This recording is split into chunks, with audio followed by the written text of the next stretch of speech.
What's up guys, Bluddshed here. Today I want to share my favorite Goblin builds for patch 2.4.1 Diablo 3 Season 6. Now there are tons of Goblin builds out there. These are just my personal picks that I use pretty much on a daily basis. Now the two builds I use have a lot in common. For one, both builds are listed down in the description. Lol. Both builds glide around the map silky smooth like butter. They both use animals to do their bidding. Now difficulty doesn't affect goblin spawn rates, so you can actually do this on any difficulty that's comfortable for you. I still recommend farming goblins on the highest difficulty that doesn't affect your movement speed. Just for materials, blood shards, even the XP you get from killing mobs along the way. Especially if you're a seasonal player, like you don't want to waste too much time cosmetic hunting. You want to get some kind of progress while you're farming. Now the first thing I make sure I do is I open up my sound menu here. You go to options, sound, and you want to make sure you have your effects volume turned all the way up. This is an extremely powerful tool. Effects actually affects the goblin sound, so when you're off screen you can hear them in the fog of war, off your mini map, and it kind of lets you know where they are. It gives you an idea. Alright, up first we have the Witch Doctor. What I use is the Menajuma's Way set, and this basically turns your Hex Angry Chicken spell and gives it 100% increased movement speed, and it now lasts 15 seconds. In addition, I like to use the warzechian arm guards. You want to make sure when you're running through the map looking for goblins, you're running through everything you can possibly run through, like little piles of rocks, barrels, anything, doors, anything that you can break is actually going to give you a really good burst of speed, and it makes farming like the Cathedral, the Halls of Agony just insanely fast. You could honestly use any kind of set or build with it, so I'm not really going to touch upon it, but I am using the helltooth set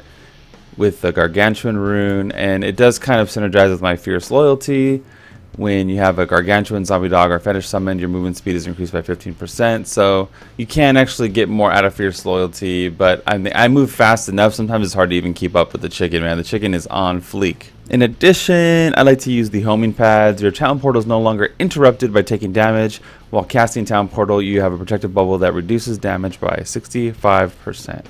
So it's just a nice way to not be interrupted when you're in the middle of an area and enemies are attacking you. For legendary gems, Boon of the Hoarder and Wreath of Lightning don't really get benefits since we're kind of running through things. We're not really killing things.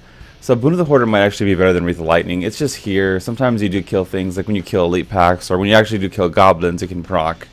But it's kind of wasted here, Another thing I like to use on my Witch Doctor, since I don't get the bonuses from legendary gems so much, is my krelm's buff belt. So we don't really take damage, and you gain 25% movement speed until you take damage, right? So even right now you can see I'm sitting at like 80% movement speed when the cap is supposed to be 25 because of all the bonuses, right?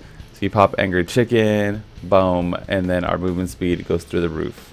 Okay, now I do love me some chicken build, but one of the things that is slightly negative if you're new to the build is if you try to town portal while you have the chicken active, if it actually runs out, it interrupts your portal, right? So you have to make sure that when you have chicken and you're ready to leave, you cleared the map, just pop it and then port, right?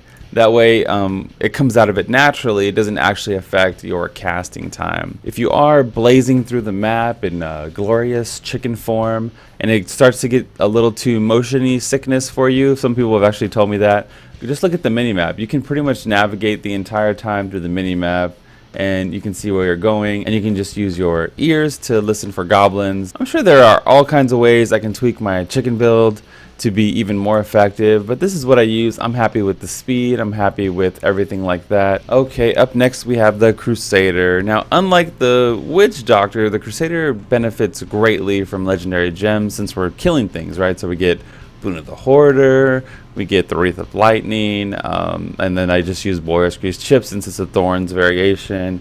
But the main thing of the build is kind of like how the Witch Doctor has Manajuma set. The Crusader has the Norvalds Ferver set. Now, increase the duration of steed charge by 2 seconds. In addition, killing an enemy reduces the cooldown of steed charge by 1 second. So you can see it's like almost like a perma steed charge build as long as you're killing things, right? You also gain 100% increased damage while using steed charge and for 5 seconds after it ends. To also increase the effectiveness of steed charge, we have swiftmount. It doubles the duration of steed charge. And we have Lord Commander, reduce the cooldown of steed charge, right? So you can see like it's basically steed, steed, steed. We're also using, you know, all of the thorns runes pretty much on our gear. Spiked barding and things like that. Now a lot of these don't kind of foster speed because you want to be able to kill goblins. If you find a bandit shrine, you want to be able to kill it, right? And things like that. For more movement speed, you can use the Laws of Hope, Wings of Angels, but I don't really like it in the build. It doesn't kind of synergize with everything. We move fast enough, in my opinion. But the option's there. The option's there. You can find a way to use the homing pads on the Crusader, like we talked about with the Witch Doctor. I don't really like the homing pads on Crusader because I feel like we're running through everything. We're actually killing the mobs. So when it comes time to teleport, I don't get interrupted because they're all dead. You know, because we're charging through them as opposed to running through them on the Witch Doctor. Now we're about being efficient. So if you find yourself surrounded by enemies and they're going to interrupt your town portal or your portal to another area, all you have to do is pop Akarat's Champion, as you can't be interrupted while Akarat's Champion is active. I mean, they can't kill you, but you know, they can't stop the ports. They can't stop the ports. Both my Crusader and my Witch Doctor are pretty much rocking entirely non-ancient gear and weapons. It just goes to show you can farm T7 and, you know, just blast completely through it. If you're an advanced player, like I don't play Crusader or Witch Doctor as my main character, but if you play Witch Doctor as your main or Crusader as your main, you already know. You're probably running LON Satyr and you can completely farm on T10 and completely blast through everything. Alright guys, that just about does it for me today. If you want to check out the best Goblin routes are here, how to get the new pets, how to farm rainbows, kind of like a compilation of the best routes. And then right here we have my last video, which is like you know, it's been a popular series on my channel lately. It's like a Q&A type video.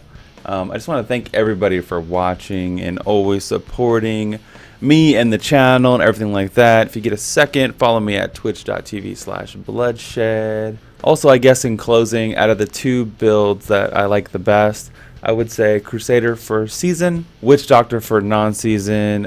Crusader I like to kill things and get materials, and Witch Doctor I like to run through them because I don't care about materials. I'm a seasonal player, right? So yeah, that's pretty much the way. Those are my two best builds that I like to farm with.